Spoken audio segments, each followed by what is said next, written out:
Was I wrong for putting my entire future, my parents' happiness, and everything I had worked for on the line just to play a sport? Maybe. But here's the thing. My life was an elaborate, terrifying lie, a secret so massive that if it had spilled, it would have ruined 3 families and shattered a national sports team. For 3 years, I wasn't just Sarah, I was Sam. Sam, the star defenseman on the state junior hockey team, destined for a full-ride scholarship to the country's best university. The problem? Sam didn't exist. I, Sarah, was Sam, strapping my chest down until I couldn't breathe, cutting my hair shorter than any barber recommended, and deepening my voice until my throat ached. All to live out a dream that was apparently only reserved for boys. I want you to listen to this entire story, the betrayal, the fear, the moment the mask almost slipped, and then tell me honestly in the comments. Was I wrong for faking being a boy just to play hockey? My story begins, as most dramatic stories do, with an impossible love for a game and a simple, crushing rejection. I started skating when I was 4 years old, before I even started school. My dad, a former minor league player whose career was cut short by a knee injury, lived and breathed hockey. He didn't have a son, so I became his surrogate, his little winger. By age 10, I wasn't just good. I was phenomenal. I could weave through defensemen twice my size, and had a slap shot that clocked in faster than most of the teenage boys on the local rinks. I played on co-ed leagues until I was 12, always the best player on the ice, male or female. But then came the cutoff. At the competitive level, the leagues split. Girls played girls hockey, and boys played boys hockey. When I tried out for the elite U14 girls team, I made it, but the experience was immediately disheartening. The speed was slower, the physicality was non-existent, no checking was allowed, and honestly it felt like glorified figure skating with sticks. My coach on the girls' team, a nice but clueless woman who kept trying to teach me ballet moves for balance, kept saying, "Sarah, you're too aggressive, dear. You need to play softer." So I tried out for the boys U14 team. The one my dad had always coached, the one with the real speed and power. They laughed me out of the rink. The head coach, a beefy old-school guy named Coach Miller, actually patted my head and said, "Look kid, you're sweet, but you'd get flattened out there. It's a man's game." That rejection hit me harder than any check ever could. I wasn't asking for special treatment. I was just asking to play where I belonged. My father was furious on my behalf, but even he knew the rules were rigid. That entire year I practically quit. I'd go to the rink and just watch the boys practice. The sound of the blades carving the ice and the hard slap of the puck on the boards torturing me. Then fate, in the form of a devastating injury, gave me a grotesque opportunity. My cousin, my male cousin named Sam, was also a phenomenal player, a defenseman a year older than me. We were close, practically raised as siblings. He played on the state junior team, a highly coveted spot that was the gateway to college scouts. One night, a reckless challenge in a non-sanctioned game led to him shattering his ankle, a career-ending injury, confirmed by 3 different specialists. Sam was heartbroken. He had already verbally committed to a D1 school. Now nothing.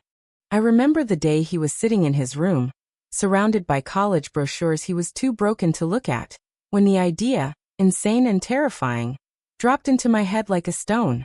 I was sitting there, fiddling with his spare jersey, which was a size too big for him, but fit me almost perfectly over my pads. I asked him half-jokingly, "What if I just replaced you?" He looked at me like I was a lunatic, but I was dead serious.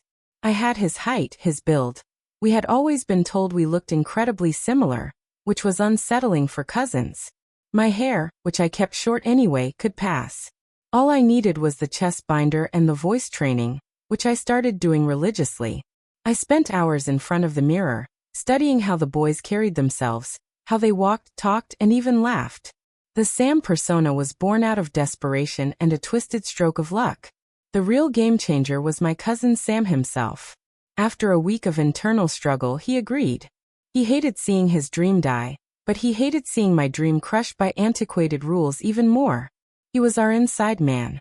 He'd handle all the paperwork, the emails to the school, the team calls. He'd attend the virtual interviews from home, using his voice. His parents, Aunt Carol and Uncle Rick, were harder to convince. But they saw the utter devastation in both of our eyes. They saw the injustice. Eventually, they saw a way to keep Sam's dream, a hockey scholarship, alive, even if it meant a temporary, dangerous deception. It was a shared gamble on two broken dreams. My parents, however, were not in on it. They just thought I was traveling with Sam's team as a sort of assistant manager, to help him through his injury. It was the only way they'd let me go. I knew the risk was catastrophic. If they found out, the lie would implode not just my future, but the futures of Sam, Aunt Carol, and Uncle Rick. The first practice as Sam was pure terror. Walking into that locker room, the smell of sweat, worn leather, and cheap deodorant was overwhelming. I kept my head down, mumbled a quick hey, and immediately went into the stall to change. My chest binder was tight, making breathing during skating a challenge, but the freedom on the ice was exhilarating. I was playing real hockey again. The coach, Coach Hayes, was a younger, intense guy who knew nothing of the old guard's prejudices. He only cared about skill. And I had the skill. My first week, I earned the starting defenseman spot. I was Sam. I was tough. I was aggressive.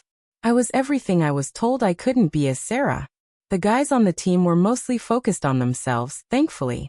The closest I got to trouble was my defense partner, a huge, friendly kid named Leo.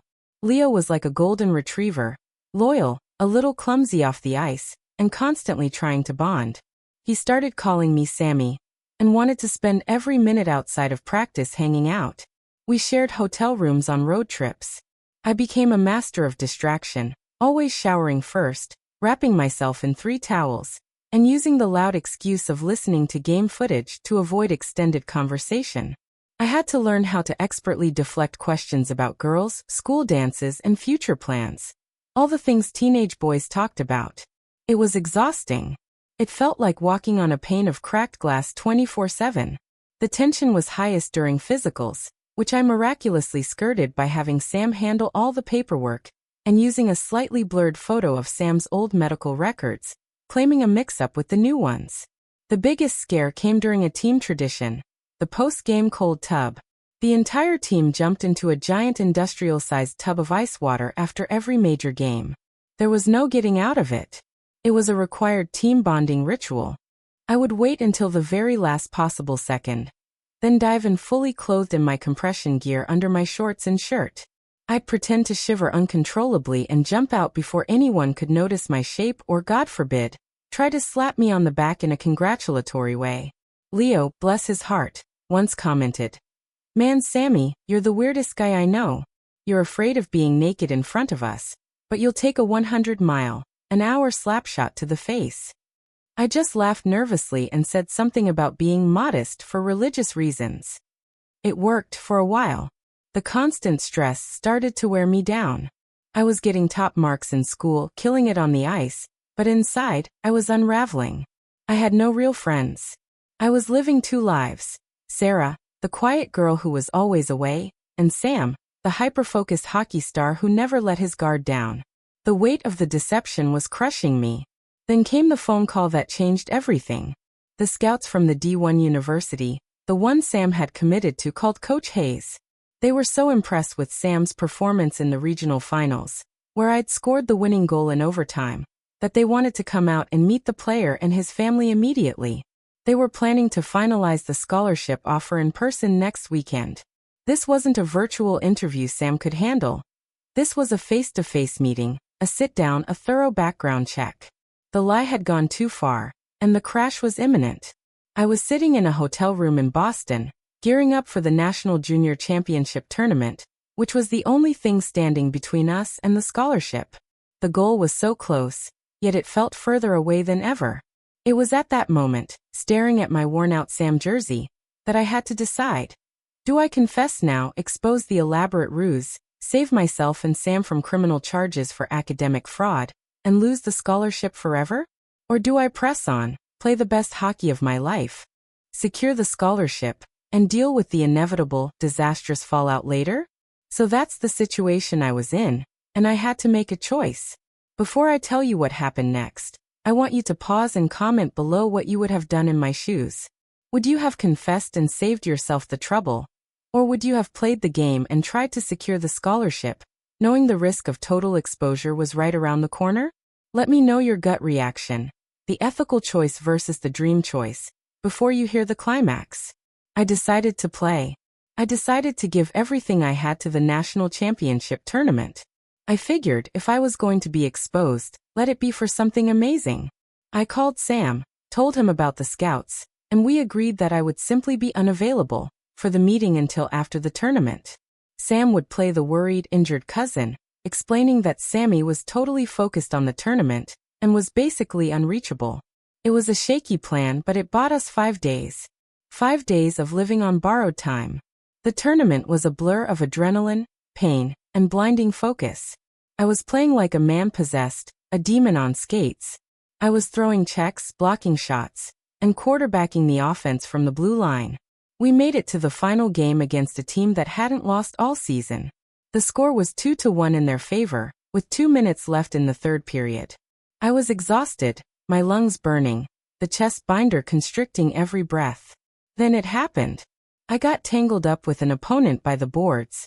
He was a brute, and when we hit the boards, he brought his stick up high, intending a cheap shot.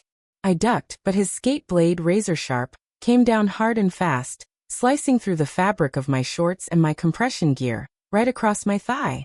It wasn't deep, but it was enough to bleed immediately, and more importantly, it exposed my leg.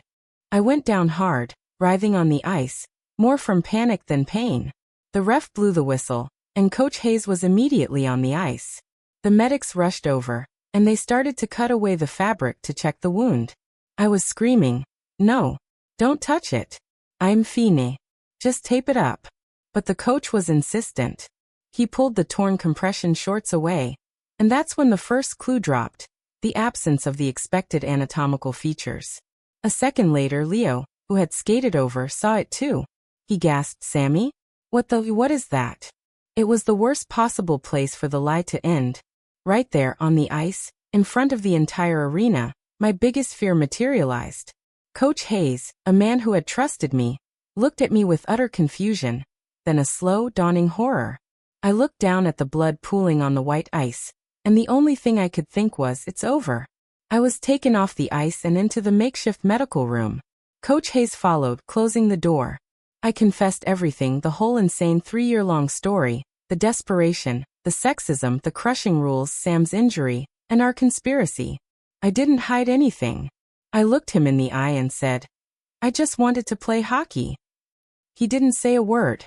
He just listened, his face a mask of disbelief and anger. When I finished, he didn't call the police, he didn't call the league. He just picked up his phone and called Sam.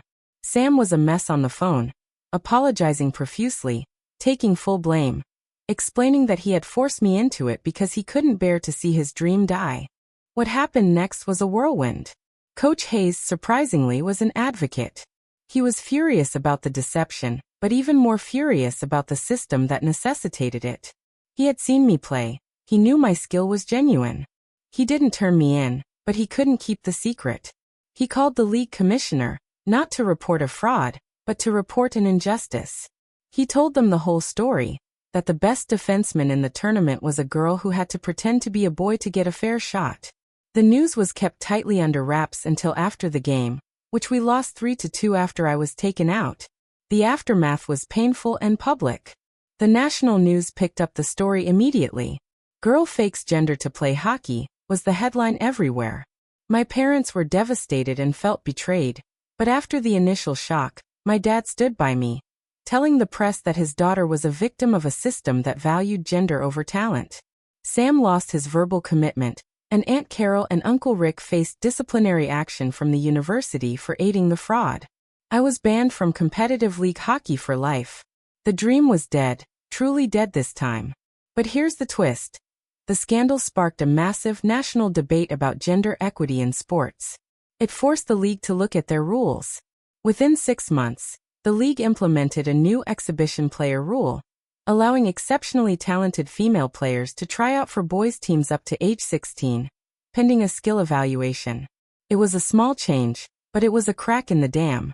I never played again, but the doors I helped kick open for other girls were a kind of victory. The scholarship was gone, of course, but the university, seeing the public outcry and my sheer determination, offered me a partial academic scholarship for my excellent grades. I took it. I'm studying sports law now, ironically. I keep in touch with Leo. He was shocked and confused, but ultimately supportive. He told me he always thought I was too polite for a boy, and he laughs about how he almost changed in front of me 100 times. So I lost my chance to play, I caused chaos, and I hurt the people I loved. But I also changed a rule and lived the biggest dream of my life, even if I had to steal the identity of my cousin to do it. The moral of my story isn't about the lie. It's about the deep injustice that makes such a desperate lie seem like the only option. My advice to anyone is this: don't let someone else's rule book define your potential. Sometimes, you have to break the game to fix the system. I'm finally at peace with what I did. I look at my life now, and I see a future dedicated to changing those rules for good. Now it's time for you to weigh in. Like this video if you believe the league was wrong for forcing me to make that choice.